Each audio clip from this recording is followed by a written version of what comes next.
Good evening. Here's the news at 9. First, the highlights.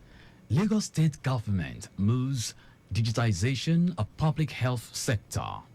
Federal government bans money ritual, smoking scenes in movies, skits, music, videos. On the foreign scene, Chad Prime Minister resigns after disputed election.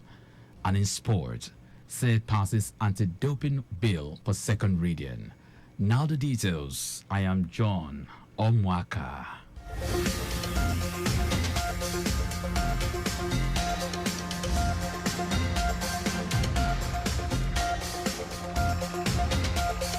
The Lagos State government is set to digitize its public health sector to preserve electronic records and data of patients with strict cybersecurity guidance in line with federal regulations on data security. Commissioner for Health, Akin Abayomi, while speaking on the activities of the ministry in the last 1 year and future initiatives, said the Babajide Sanwo-Olu administration is committed to continuous education of the public on various health issues, promoting healthy lifestyles and preventive measures. Abayomi stated that Governor Babajide Sanwo-Olu will soon be revealing the specifics of a detailed plan and strategic thrust to establish a standalone university for healthcare professionals in the state to address the challenges of brain drain in the health sector. In response to these challenges, the Lagos State Ministry of Health is systematically assessing the entire healthcare system. This comprehensive evaluation, which is at an advanced stage, aims to identify key areas for immediate improvement and long-term sustainability. According to him, 30 high-volume general hospitals across the state are currently undergoing deep and thorough refurbishment, while 4 new primary health centers will be constructed in Iworo, Idafa, Agufoye, and Ikare, with additional flagship primary healthcare centers in Ogba, Ojodu, Owutu, Ikorodu, Agbadoke, Ogbe, and Agbowa areas of the state. Our correspondent, Adiola Kindele, reports that the health commissioner added that in a bid to address local health issues and contribute to global health knowledge, 200 million naira was disbursed to health researchers in the state within the last 1 year. Lagos State government has secured over 300 judgments in its favor from various courts across the state, just as it's approved 100 plea bargains in the last 1 year. The State Attorney General and Commissioner for Justice, Lawal Pedro, who made this known during the ministerial press briefing at Alausa Ikeja, noted that Office of the Public Defender secured 230 judgments in favor of the state. The Directorate of Public Prosecution obtained 40 judgments, while the Domestic and Sexual Violence Agency secured over 50 judgments. According to him, in the period under review, the Directorate of Citizens Rights received 755 petitions on family matters, 131 on employee-employer matters, 744 tenancy matters, out of which 539 are family issues, 80 employee-employer matters, while 577 tenancy issues were resolved. Pedro stated that phase 1 of the rehabilitation of Igboshere High Court, consisting of 24 courtrooms, is 85% near completion. Also assured residents facing land grabbing issues to report activities of land grabbers to appropriate government agencies for action. And the Office of Land Grabber, the task force there, has taken steps to ensure the rule of law operates. But because you have friends in high court, you now go and give a total wrong information.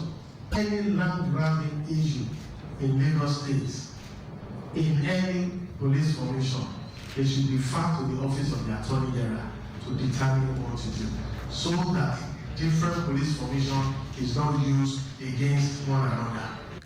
It said the Lagos State Ministry of Justice spearheaded the expansion of the Lagos Criminal Information System to significantly enhance the efficiency and effectiveness of criminal justice administration with the integration of advanced technology to create a comprehensive and accessible database of criminal records. Our correspondent Adiola Kindele quotes the Attorney General as saying that the agency handled 4,641 adult domestic violence cases and 2,976 children cases, with 118 rape cases, and secured 64 people in the last 1 year. President Bola Tinubu has approved the appointment of Assistant Corps Marshal Mohammed Shehu as a Corps Marshal Chief Executive Officer of the Federal Road Safety Corps, FRSC. Director Information and Public Relations in the Office of the Secretary to the Government of the Federation, Segun Imoyosen, made this known in a statement signed in Abuja. Imoyosen said the appointment is for an initial period of 4 years with effect from May 20 in accordance with the relevant provisions of the Act establishing the Commission. He added that President Tinubu urged the appointee to bring his wealth of experience to bear in his new assignment.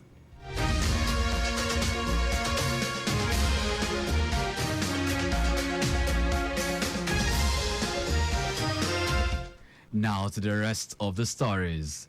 The National Film and Video Censors Board, NFVCB, has announced that it will henceforth restrict the depiction of smoking, ritual killings, and money rituals in movies, music videos, and skits.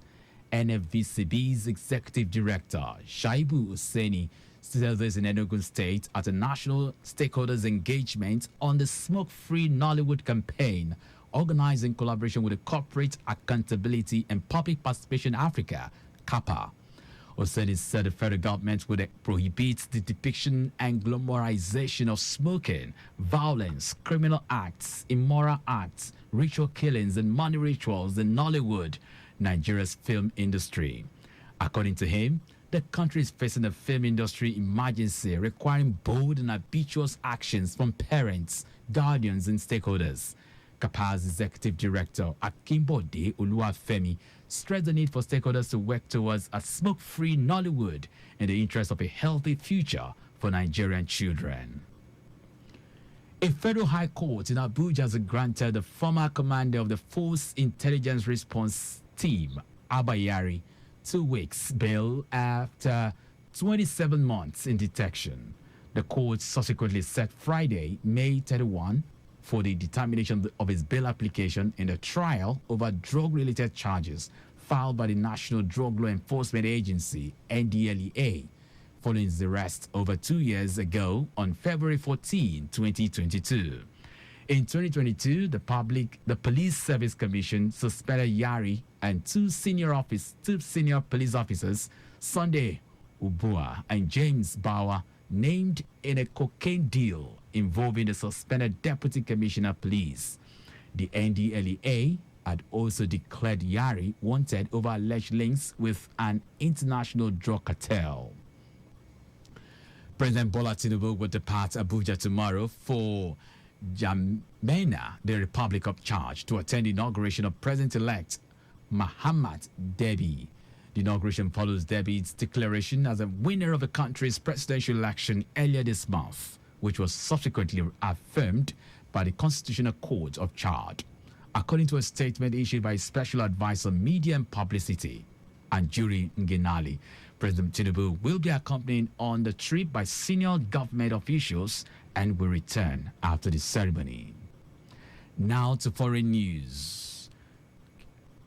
Chadian Prime Minister Success Mastra says he has handed in his resignation weeks after his defeat to military government chief Mahamat Idris Deby in the presidential election.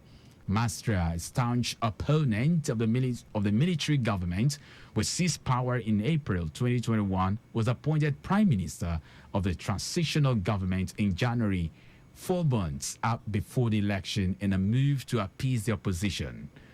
The move is said was in accordance with the Constitution. Derby proclaimed himself transitional president in April 2021 by a military government of 15 generals after his father, iron-fisted President Idris Deby Itno, was shot dead by rebels after 30 years in power.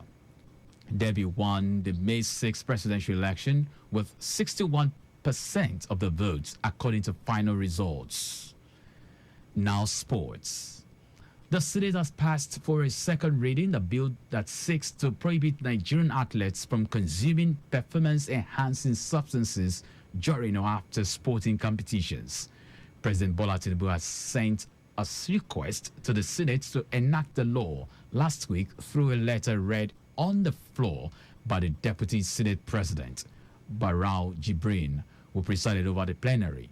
The bill, titled National Anti-Doping Bill 2024, is meant to domesticate and enforce in Nigeria the International Convention Against Doping in Sports ahead of the 2024 Olympic Games in France. It is also meant to establish the Nigeria Anti-Doping Center to implement Nigeria's obligations to the World Anti-Doping Code in conformity with international standards. Senate leader Okpeyemi Bamidele, in his lead debate, explained that the proposed legislation, when signed by the president, will facilitate the establishment of an independent body that will be charged with the responsibility for the implementation of the World Anti-Doping Code and international standards subscribed to by Nigeria.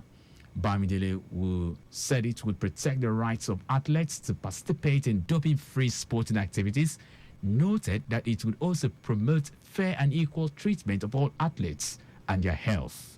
At the end of plenary, Senate President Godswill Akpabio referred the bill to the Senate Committee on Youth and Sports for further legislative work. And that's our news. But just before we go, spill thrills but kills. Please do not drive beyond specified speed limits. You can follow us and like all our various social media platforms. X, Traffic Radio 961. Instagram, Lagos Traffic Radio 961. Subscribe and watch our news and programs live on YouTube at Traffic Radio 961. You can also visit our website at trafficradio961.ng. Did you know that the Sanwo-Olu administration supplied 86,000 dual furniture sets to 775 public schools? You can get more details on the Lagos State Government website. To end the news, here are the highlights of the major stories.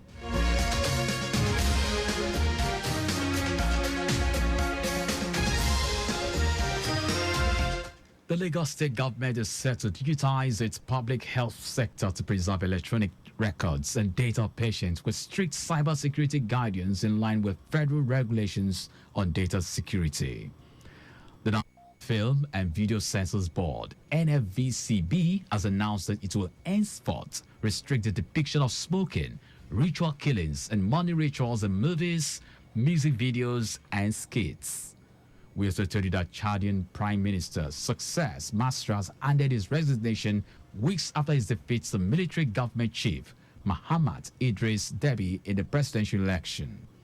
And in sports, the Senate has passed for a second reading a bill that seeks to prohibit Nigerian athletes from consuming performance-enhancing substances during or after sporting competitions.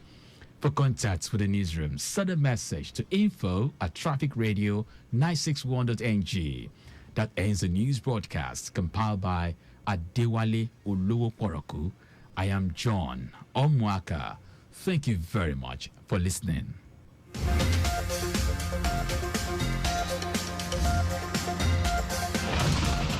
Don't you think it is better to get the updates fast and undiluted from a trusted and reliable source than to hear it from just any other station?